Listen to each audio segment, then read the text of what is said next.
करते हैं आज की क्लास एंड आज की इस क्लास के अंदर हम लोगों ने बात करना है किस चीज़ से रिलेटेड।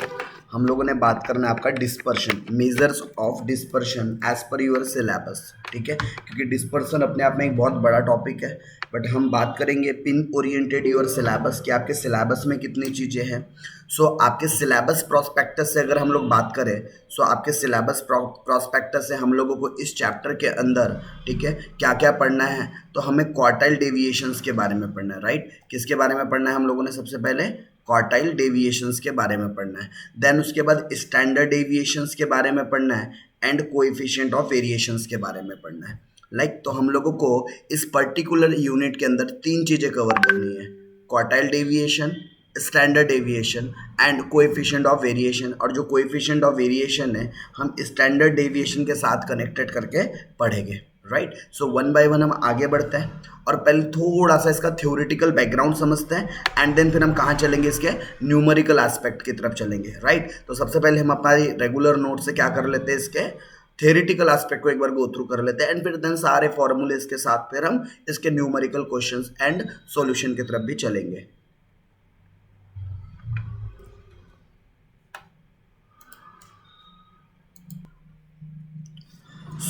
आगे हम लोग आपके नोट्स की तरफ एंड बात करेंगे यूनिट नंबर 2 के थोड़े से डिस्पर्शन क्या होता है, ठीक है। तो बहुत ज़्यादा मैं आप लोगों को थ्योरेटिकली लंबा टाइम नहीं लेने वाला हूँ, राइट। बट समझना ज़रूरी है कि ये डिस्पर्शन क्या है। डिस्पर्शन मतलब होता है डिफरेंस। डिस्पर्शन का मतलब क्या होता है बेटा? डिफरेंस। कि हम क्या करते हैं, कभी कोई चीज़ें हमने लाइक स्टैंडर्ड एक वैल्यू अज्यूम की है और कोई एक स्टैंडर्ड वैल्यू से जब हम डिस्ट्रीब्यूशन करते हैं या कोई पर्टिकुलर एक्चुअल वैल्यूज को चेक करते हैं तो उनके बीच में आपको कुछ तो भी क्या देखने को मिलते हैं? डिफरेंसेस देखने को मिलते हैं, राइट। तो उसी डिफरेंसेस को हम लोग क्या कहते हैं? डिस्पर्शन कहते हैं, राइट। क्या कहते हैं उसे? हम लोग डिस्पर्शन कहते हैं। डिस्पर्शन या इसी को हम लोग क्या भी बोल सकते हैं? वेरिएशन। तो ये क्या है? एक डिफरेंस है जहाँ पर डेटा क्या होता है? स्प्रेड होता है। एक पर्टिकुलर पॉइंट से डेटा अलग अलग जगह पर क्या होता है? स्प्रेड होता है। इसी को हम क्या कहते हैं? डिस्पर्शन बोलते हैं, राइट। अगर आप लोगों को डिस्पर्शन को डिफाइन करना हो तो आप किस तरीके से डिस्पर्शन को डिफाइन कर सकते हो? Dispersion is the extent to which the magnitude or quantitative of item differ the degree of diversity. मतलब कितना डिफरेंस क्रिएट हो रहा है कुछ स्पेसिफिक वैल्यू से या एक स्पेसिफिक पॉइंट से, उसे हम क्या कहते हैं? डिस्पर्शन कहते हैं। The word dispersion may also be used to indicate the spread of the data.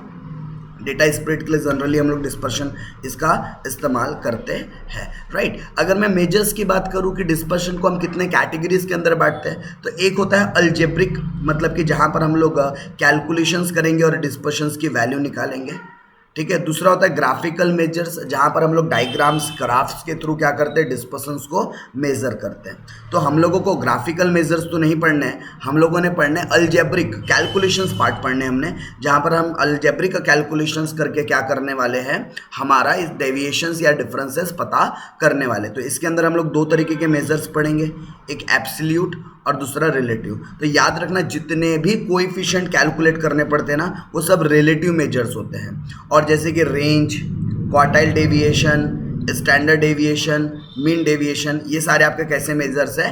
Absolute measures है। और अगर मैं सिलेबस पॉइंट ऑफ व्यू से बात करूँ तो सिलेबस पॉइंट ऑफ व्यू से आपको सिर्फ क्वार्टाइल डेविएशन के बारे में पढ़ना है एंड स्टैंडर्ड डेविएशन के बारे में पढ़ना है। Only this two things are required. आपको सिर्फ ये दो चीज़ें हैं जो पढ़नी है, राइट। तो हम लोग वन बाय वन आगे बढ़ेंगे और पहले क्वार्टाइल डेविएशन के बारे में समझेंगे, देन फिर उसके बाद स्टैंडर्ड डेविएशन के बारे में हम लोग समझेंगे, राइट। पहले किसके बारे में समझेंगे? क्वार्टाइल डेविएशंस के बारे में, देन फिर स्टैंडर्ड डेविएशन। बट उधर भी जाने से पहले एक अच्छी क्वालिटीज़ क्या हो सकती है, एक कैरेक्टरिस्टिक्स क्या हो सकते हैं डिस्पर्शन के, अगर मैं उसकी बात करूं, डिस्पर्शन के कैरेक्टरिस्टिक की अगर हम बात करें तो सिंपल टू अंडरस्टैंड होना चाहिए, इजी टू कंप्यूट, मतलब हमको बहुत ज़्यादा कॉम्प्लिकेशंस नहीं आएंगी, ठीक है। रिजिडली डिफाइंड, हर एक आइटम पर बेस्ड है, based on the individual distributions, capable for the further algebraic treatment. यहाँ से आप फर्दर और दूसरे कैलकुलेशन में इसका इस्तेमाल कर सकते हो। And sampling stability, sampling stability का मतलब होता है कि आप लोग कुछ भी डेटा एनालिसिस करने के लिए यहाँ से एक सैम्पल बेसिस पर कैलकुलेशंस कर सकते हो, करेक्ट। तो ये आप लोगों का क्या है? डिस्पर्शन, और डिस्पर्शन की हम लोगों ने बात किया एब्सोल्यूट और रिलेटिव। तो हम लोगों को कौन कौन से पढ़ने, तो दोनों भी एब्सोल्यूट और रिलेटिव, प्लस हम लोगों को क्वार्टाइल डेविएशन, स्टैंडर्ड डेविएशन, उसके अलावा कोएफिशिएंट ऑफ क्वार्टाइल डेविएशन और कोएफिशिएंट ऑफ वैरिएंस। ठीक है, इतनी चीज़ें हैं जो हम लोगों ने क्या करना है सिलेबस के अंदर सीखनी है।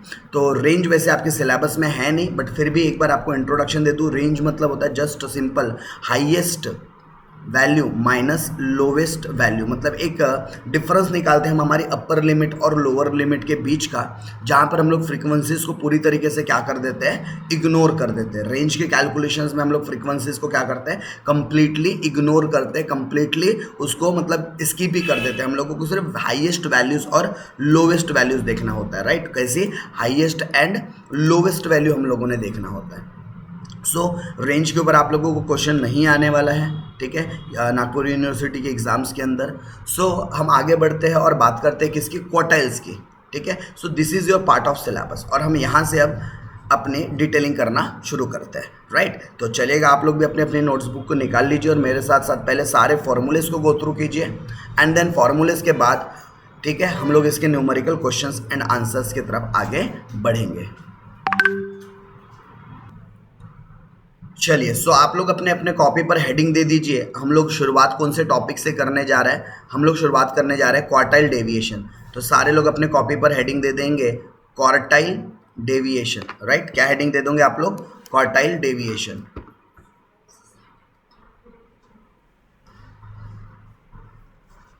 Quartile deviation, right. तो क्या सीखना है हमें, क्वार्टाइल डेविएशन क्या बताता है, तो वन बाय वन हम सारा डिस्कशन करते हैं शुरू। देखो, क्वार्टाइल का मतलब क्या होता है, क्वार्टर, क्वार्टर मतलब किसी भी चीज़ के 4 हिस्से होने चाहिए, राइट। क्वार्टाइल का, क्वार्टर का मतलब ही क्या होता है, किसी भी चीज़ के हम कितने पार्ट्स करेंगे, देयर आर 4 पार्ट्स, यानी कि हर एक पार्ट्स आपको, there are 4 parts and each and every parts is equivalent to the 25% portion. हर एक जो एरिया रहेगा वो 25% पोर्शन के लिए रहेगा। मतलब हम डेटा को क्या करेंगे, 4 क्वार्टाइल्स में डिस्ट्रीब्यूट करेंगे और वहाँ से देखेंगे कि हमारी मीडियन जो मिड वैल्यूज़ है या जो सेंट्रल वैल्यू है वो कितनी आ रही है, राइट। हम क्या चेक करेंगे, हमारी सेंट्रल वैल्यू कितनी आ रही है। फॉर एग्जाम्पल ये एक डेटा है, ठीक है, ये क्या है आपका एक डेटा है, 0 से शुरू होकर फॉर एग्जाम्पल 10 तक एक डेटा दिया हुआ है। मुझे हर एक क्वार्टाइल को, मतलब हर एक क्वार्टर से इसको 4 क्वार्टाइल में मतलब 25-25% का एरिया बनाना है। तो ये एक मेरा 25% का एरिया बन गया, ये मेरा दूसरा 25% का एरिया बन गया, ये मेरा तीसरा 25% का एरिया बन गया और ये मेरा चौथा 25% का एरिया बन गया, राइट। तो यानी कि ये टोटल 4 क्वार्टाइल्स में मुझे एक ये फर्स्ट क्वार्टाइल की वैल्यू फाइंड करनी है, मुझे सेकेंड क्वार्टाइल की वैल्यू फाइंड करनी है और मुझे थर्ड क्वार्टाइल की वैल्यू फाइंड करनी है।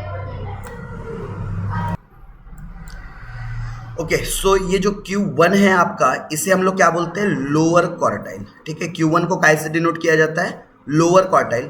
जो Q3 होता है इसे हम लोग बोलते हैं अपर क्वार्टाइल। अपर मतलब कि जो मैक्सिमम लिमिट को बताता हो क्वार्टाइल्स की, और लोअर क्वार्टाइल मतलब जो छोटी सबसे लोअर वैल्यू को बताता है। और जो Q3 है यही आपका क्या है, यही क्या है आपका, यही आपका मीडियन है, ठीक है। Q2 को ही क्या भी कहा जाता है, मीडियन, एग्जैक्ट सेंट्रल वैल्यू। देखो ना, 0 से लेकर अगर 100% के बीच में अगर मैं बोलूँ सेंट्रल वैल्यू क्या, तो 50%, 25-25-50, तो ये एक्चुअली 50% की वैल्यू है, करेक्ट। ये 25% की वैल्यू है और ये 75% की वैल्यू है। तो हमें 25% is a lower quartile, 75% is a upper quartile and 50% is called median, right? 50% is called median, correct? So हम लोगों ने क्वार्टाइल्स के अंदर Q1 पहले निकालना सीखना है एंड Q3 निकालना सीखना है, राइट। कैसे निकालेंगे Q1 और Q3, तो 1 बाय 1 हम लोग देखते हुए चलेंगे। सबसे पहले हम लोग कौन से सीरीज की बात करते हैं। अच्छा, एक और चीज़, क्वार्टाइल डेविएशन या फिर जो क्वार्टाइल है ये आपके पोजिशनल एवरेज है। कैसे एवरेजेस है, positional.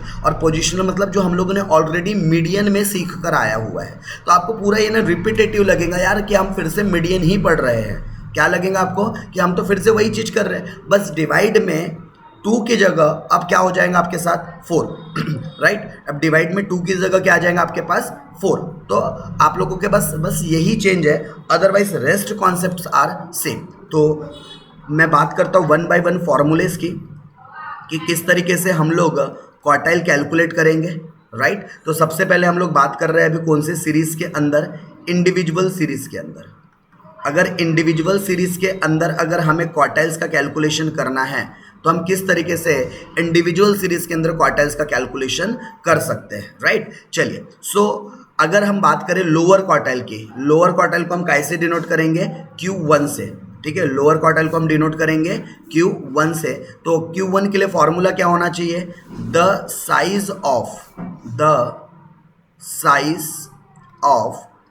n+1 divided by fourth item, right. क्या होना चाहिए formula? Q1 is equal to the size of n+1 divided by fourth item. अब यहाँ से क्या करेंगे, जब पता चल जाएगा n+1 divided by fourth item, तो हम लोग करस्पॉन्डिंग जो भी हमारे पास वैल्यूज गिवन है वहाँ से पता करेंगे कि हमारी इस पर्टिकुलर आइटम की वैल्यू क्या है, और उसके लिए हम लोग किसका इस्तेमाल करेंगे? यूजिंग इंट्रापोलेशन का इस्तेमाल करके हम लोग हमारे लोअर क्वार्टाइल के वैल्यू को फाइंड करेंगे। उसी तरीके से Q3 की वैल्यू कैसे निकलेंगी? सो Q3 की वैल्यू निकालने के लिए हमारे पास फॉर्मूला है the size of n+1 divided by fourth item value. अब सर ये तो सेम ही है, तो सर फर्क क्या है इसमें? यहाँ पर हमें मल्टीप्लाइड बाय 3 लेना है, क्योंकि हमें थर्ड क्वार्टाइल की वैल्यू चाहिए। यहाँ फर्स्ट क्वार्टाइल की वैल्यू थी, इसलिए मल्टीप्लाइड बाय 1 हुआ।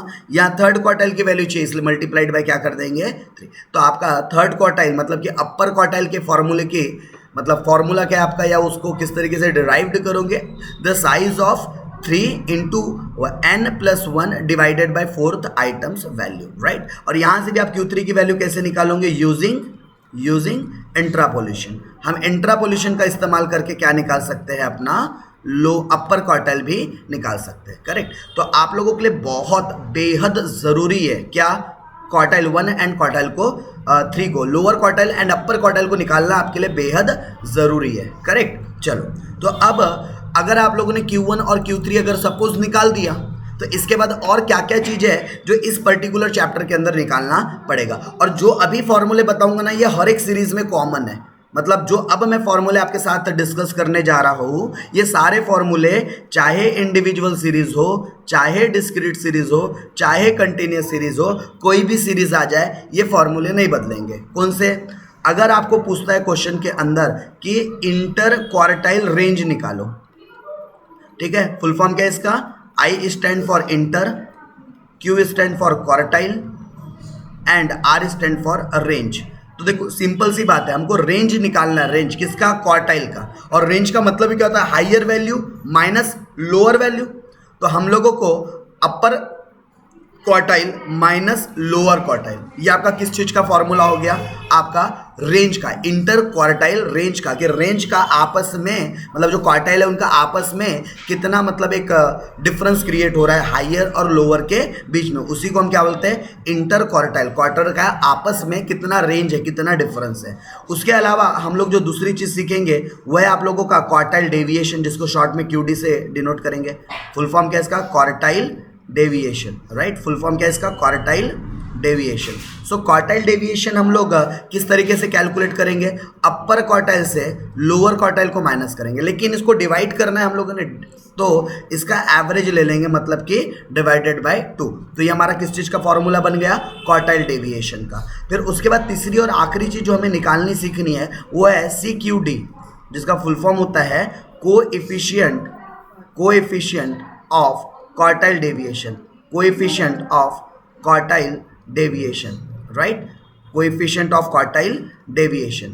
तो इसके लिए फॉर्मूला क्या यूज करोगे आप लोग? Q3 minus Q1 divided by Q3 plus Q1। सो ये जो तीनों फॉर्मूले हैं इंटर क्वार्टाइल रेंज के, क्वार्टाइल डेविएशन के and coefficient of quartile deviation के, राइट, ये तीनों फॉर्मूले चाहे इंडिविजुअल सीरीज आए, चाहे डिस्क्रीट सीरीज आए, चाहे कंटिन्यूस सीरीज आए, कोई भी सीरीज आ जाए, हम ये फॉर्मूले बदलेंगे नहीं। ये पूरे क्वार्टाइल चैप्टर टॉपिक के अंदर फॉर्मूला सेम रहने वाला है। सिर्फ बदलेगा क्या?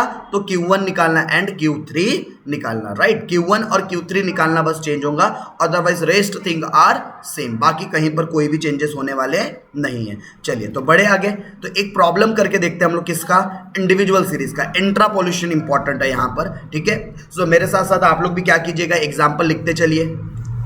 ठीक है, मेरे साथ साथ आप लोग भी क्या कीजिए, एग्जाम्पल लिखते हुए चलिए, लिखिएगा एग्जाम्पल।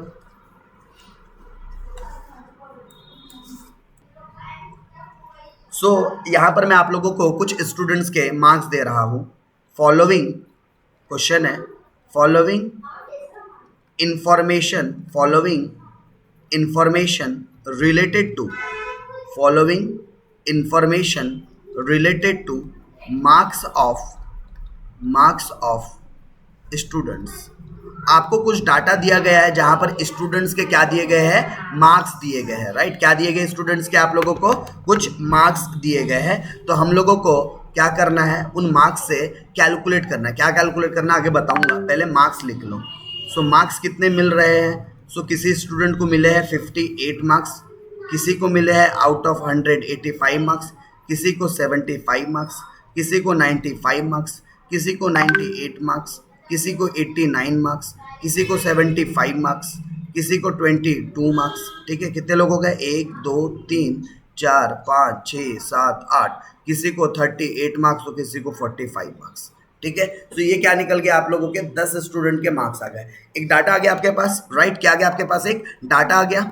अब इस डाटा के बेसिस पर हम लोगों ने कैलकुलेट करना है। You are required to calculate, are required you are required to calculate you are required to calculate quartile deviation, coefficient of quartile deviation and interquartile range। तीन चीजें निकालनी है, क्यूडी निकालनी है, सीक्यूडी निकालनी है एंड आई क्यू आर निकालना है, इंटरक्वार्टाइल रेंज निकालना है, राइट। अगर ये चीजें आप लोगों ने अगर निकाल दिया, ठीक है, तो ये चीज अगर आप लोगों ने फाइंड कर लिया तो आप लोगों के 16 मार्क्स कंफर्म, करेक्ट। अगर 16 मार्क का क्वेश्चन आता है तो ये क्वार्टाइल डेविएशन या कोएफिशिएंट ऑफ क्वार्टाइल डेविएशन या इंटर क्वार्टाइल रेंज निकालने के लिए जो बेसिक चीजें रिक्वायर्ड है वो है, आप लोगों को क्या पता होना चाहिए, first quartile and third quartile की वैल्यू, मतलब कि Q1 और Q3 की वैल्यू पता होनी चाहिए, लोअर क्वार्टाइल और अपर क्वार्टाइल की आपको क्या पता होनी चाहिए, वैल्यू पता होनी चाहिए। तो चलिए हम लोग वर्कआउट करते हैं, किसके लिए, आपका Q1 और Q3 की वैल्यू कैसे आइडेंटिफाई करें उसके लिए। तो स्टार्ट करेंगे मेरे साथ साथ सॉल्यूशन, और विद प्रेजेंटेशन हम लोगों ने देखना है कि कैसे हम लोगों ने सॉल्यूशन करना चाहिए, राइट। सो सबसे पहले आप लोगों की तो हेडिंग होनी चाहिए कि आप जिस चीज़ के लिए कैलकुलेशन करने वाले हो वो हेडिंग में आप शो कर दो कि आप कैलकुलेशन किस पर्पस के लिए करने वाले हो। So calculation of quartile deviation निकालना है, ठीक है, क्या निकालना है, क्वार्टाइल डेविएशन निकालना है। उसके अलावा कोएफिशिएंट ऑफ क्वार्टाइल डेविएशन निकालना है, कोएफिशिएंट ऑफ क्वार्टाइल डेविएशन निकालना है एंड इंटर क्वार्टाइल रेंज निकालना है, राइट। तो आपने क्या कर दिया, हेडिंग दे दिया, राइट। सो आप लोगों को इसको किस तरीके से सॉल्व करना चाहिए था, राइट। तो आप लोगों को किस तरीके से सॉल्व करना चाहिए था इसको,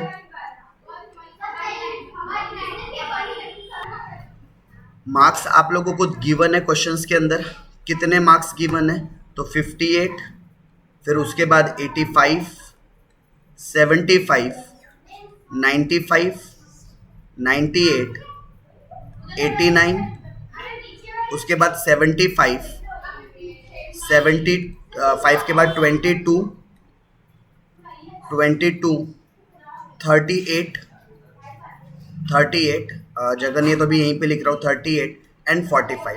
तो सबसे पहला काम आप लोगों ने क्या करना चाहिए, ये तो चलो ठीक है क्वेश्चन था आपका, सबसे पहला काम आप लोगों ने मार्क्स को ना असेंडिंग ऑर्डर में अरेंज करना चाहिए। सबसे पहला और जो फोरमोस्ट काम है, आप लोगों ने क्या करना चाहिए, अपने इस मार्क्स को असेंडिंग ऑर्डर में अरेंज करना चाहिए। असेंडिंग ऑर्डर का मतलब क्या होता है, आप लोगों ने लोवेस्ट वैल्यू से हाईएस्ट वैल्यू की तरफ चलना चाहिए। तो अगर मैं सबसे लोवेस्ट वैल्यू की बात करूँ तो 22, तो हमने 22 ले लिया।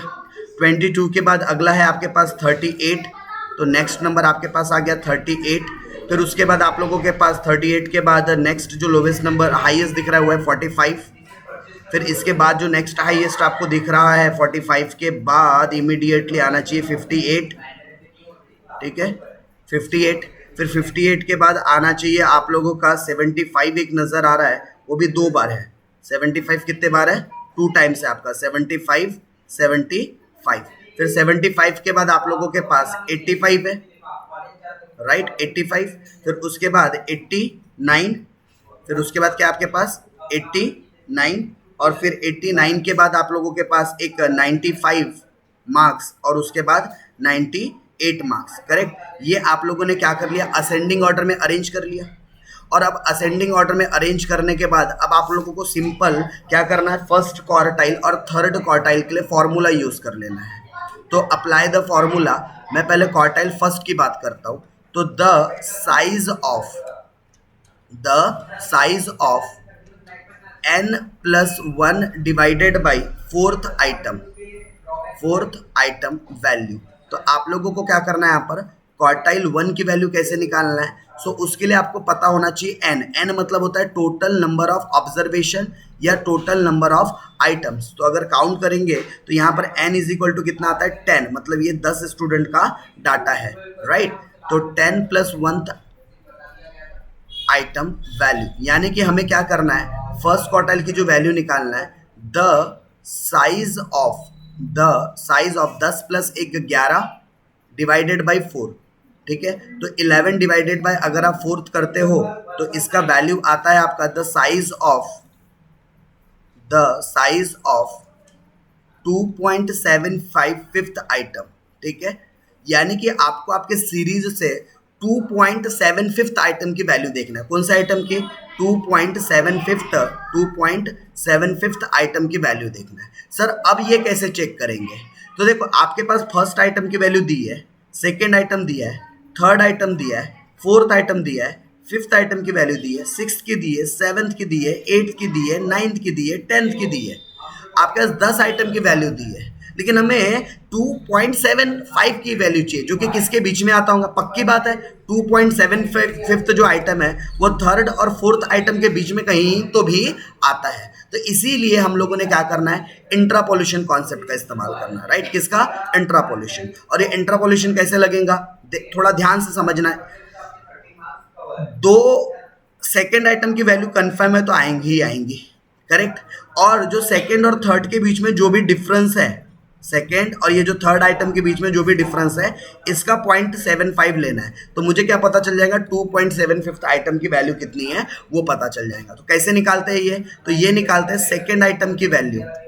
तो आपको देखना होगा सेकेंड आइटम की वैल्यू कितनी है, प्लस अब डिफरेंस निकाल देने का। सेकेंड के बाद कौन सा आता है, 2.75 है, तो सेकेंड के बाद थर्ड आइटम, तो थर्ड आइटम की वैल्यू में से हम क्या करेंगे, थर्ड आइटम की वैल्यू में से सेकेंड आइटम की वैल्यू को माइनस करेंगे, राइट। और जो भी इनके बीच का डिफरेंस आएगा उन डिफरेंस को मल्टीप्लाइड कर देंगे 0.75 से। या आप ये चाहे तो 0.75 पहले भी लिख सकते थे यहाँ पर, या तो पहले मल्टीप्लाइड में यहाँ लिख दो या तो आखिरी में लिख दो, बात एक ही है। तो सेकेंड आइटम कितना था आपके पास 38 प्लस, और थर्ड और सेकेंड आइटम का डिफरेंस कितना है, मतलब 45 और 38, तो डिफरेंस कितना आएगा इनका, तो इनका डिफरेंस आता है 7। और फिर आप 7 को क्या करोगे, 7 को मल्टीप्लाइड कर दोगे 0.75 से, 7 को मल्टीप्लाइड कर दोगे 0.75 से, इसको किससे मल्टीप्लाई कर दोगे 0.75 से। सो 38 प्लस इसका आंसर आता है आप लोगों का 5.25। पहले माइनस किया तो 7 आया और 7 को मल्टीप्लाइड कर दिया, राइट। तो कितना आ गया आप लोगों के पास 5.25, और प्लस कर दिया 38, प्लस कितना कर दिया 38। तो आप लोगों का जो फर्स्ट क्वार्टाइल की वैल्यू है वो है 43.25 आइटम, मतलब 43.25 आइटम। ये क्या है आप लोगों का, ये है आप लोगों का फर्स्ट क्वार्टाइल की वैल्यू, मतलब आपको Q1 पता चल गया, राइट। क्या पता चल गया, Q1। इतना कर लीजिए आप लोग नोट डाउन। चलिए, सो आप लोगों ने फर्स्ट क्वार्टाइल निकाल दिया। अब चलते हैं और बात करते हैं किसकी, थर्ड क्वार्टाइल की, राइट। किस चीज़ की बात कर रहे हैं हम लोग, थर्ड क्वार्टाइल की। सो कंटिन्यू करते हैं एंड बात करेंगे हम लोग Q3 कैसे निकालना, थर्ड क्वार्टाइल कैसे निकालना। सो थर्ड क्वार्टाइल के लिए हमारे पास फॉर्मूला है the size of 3 into n+1 divided by fourth item की वैल्यू, राइट, फोर्थ आइटम की वैल्यू। अब इसके लिए क्या करना पड़ेगा हमें इसके लिए फिर से क्या करना पड़ेगा, द साइज ऑफ n, तो हमें पता है n इज इक्वल टू 10 था, तो 10+1 डिवाइडेड बाई फोर्थ आइटम। सो आप लोगों को 10 + 1 कितना हो जाता है 11। Q3 is equal to the size of 3, 10 + 1 कितना हो जाता है 11 डिवाइडेड बाई, अगर आप फोर्थ आइटम करोगे तो कितना हो जाना चाहिए, सो ये हो जाना चाहिए Q3 is equal to the size of 3, इसको डिवाइड करेंगे तो 2.75 आइटम, राइट, 2.75 आइटम, और Q3 is equal to the size of, अब मल्टीप्लाइड करना है हमें, ठीक है। सो इसे मल्टीप्लाइड करके वैल्यू आती है हमारी 8.25 आइटम्स वैल्यू, मतलब कि आप लोगों को आपके सीरीज से जो आप लोगों ने असेंडिंग ऑर्डर में अरेंज किया है वहाँ से आप लोगों को 8.25 आइटम की वैल्यू निकालना है। अब ये कैसे निकलेंगी, वैल्यू ऑफ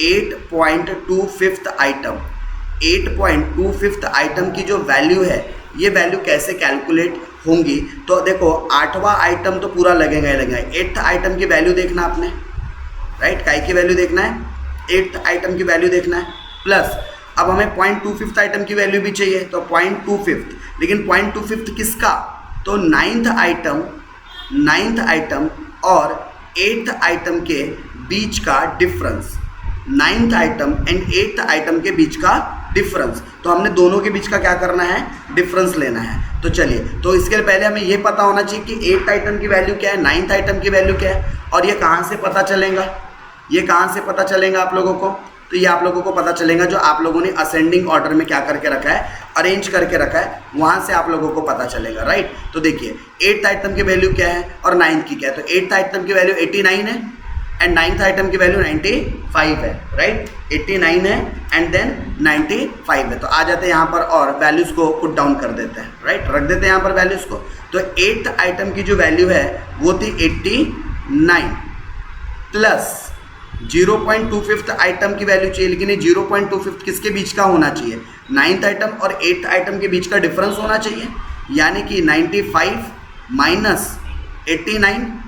तो जब हम इसे पूरा सिंप्लीफाई करेंगे सो 95 माइनस 89 कितना होता है 6, और जब 6 को मल्टीप्लाइड करेंगे 95 माइनस हमने क्या किया 89, तो कितना है 6, और 6 को मल्टीप्लाइड कर दिया 0.25 से, तो कितना आ गया आपका 1.5, और 89 प्लस कर देंगे तो हमारे पास 3rd क्वार्टाइल की वैल्यू आ जानी चाहिए 90.5 मार्क्स। तो ये हमें क्या भी पता चल गया, हमारा 3rd क्वार्टाइल। अब हमारे पास 1st क्वार्टाइल की भी वैल्यू है, 3rd क्वार्टाइल की भी वैल्यू है। आपने 1st क्वार्टाइल की वैल्यू निकाला था, कितनी आई थी हमारी 1st क्वार्टाइल की वैल्यू 43.25, कितनी आई थी 1st क्वार्टाइल की वैल्यू 43.25 मार्क्स, जबकि हमारी 3rd क्वार्टाइल की वैल्यू कितनी आई Q3, ये आती है हमारी 90.5 मार्क्स, करेक्ट, 90.5 मार्क्स। अब हमारे पास Q1 भी है Q3 भी है, तो अब हमारे लिए क्या कैलकुलेट करना आसान हो जाएगा, क्वार्टाइल डेविएशन। तो पहली चीज़ हम लोग कैलकुलेट कर लेते हैं इंटर क्वार्टाइल रेंज, 3 चीज़ें पूछा था, तो हम पहली चीज़ क्या निकालने जा रहे हैं, इंटर क्वार्टाइल रेंज, राइट। तो इंटर क्वार्टाइल रेंज कैसे निकलता, Q3 माइनस Q1, तो Q3 कितना है हमारे पास 90.5 और Q1 कितना है 43.25।